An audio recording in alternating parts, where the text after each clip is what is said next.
Inflation, interest rates, and the reservoir that runs the world. A Flint West monologue. You want to understand inflation? Forget the textbooks. Forget the economists who talk like lawyers. I'm going to show you how the world really works, using the one thing they can't manipulate, a simple picture. Picture a vast reservoir.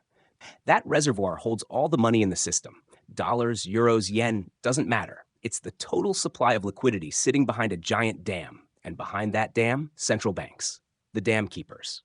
Now, interest rates? That's the valve, the lever that determines how much water flows out into the fields below, what we call the real economy. And those fields, they're what we work for.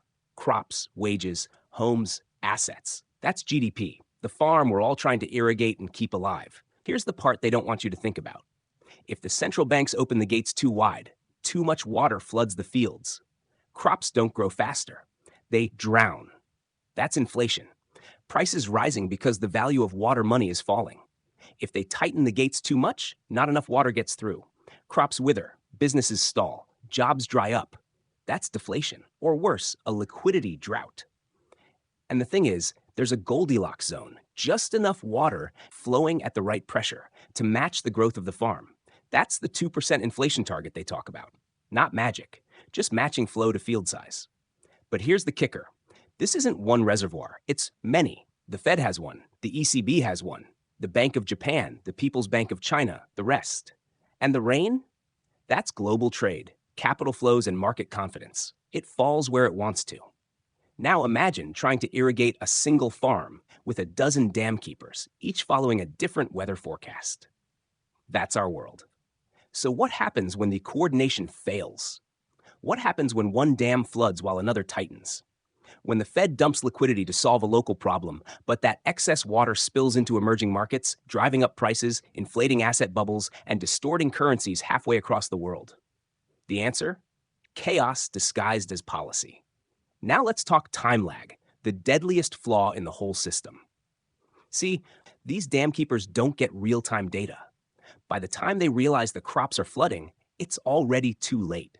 So they overcorrect. They slam the valve shut, and suddenly the fields go from drenched to dust. That's not strategy. That's whiplash. And we all pay for it. And here's where the political tension comes in.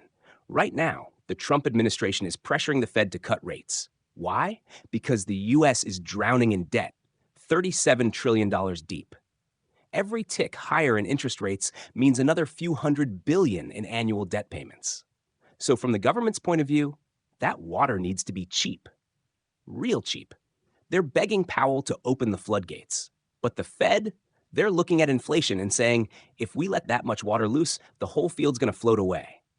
That's the tension. Fiscal desperation versus monetary restraint. Short-term politics versus long-term stability. One arm of the state needs more liquidity just to keep the government operational. The other knows that too much water will kill the crops. And don't forget, the market isn't the one setting the price of money anymore. It's a committee of economists, most of whom have never worked a day on the farm. That's not capitalism. That's central planning with better suits. Now, while the Fed and the Treasury are bickering over who controls the valve, something else is happening, quietly, steadily, out on the edge of the field. Hard money is rising.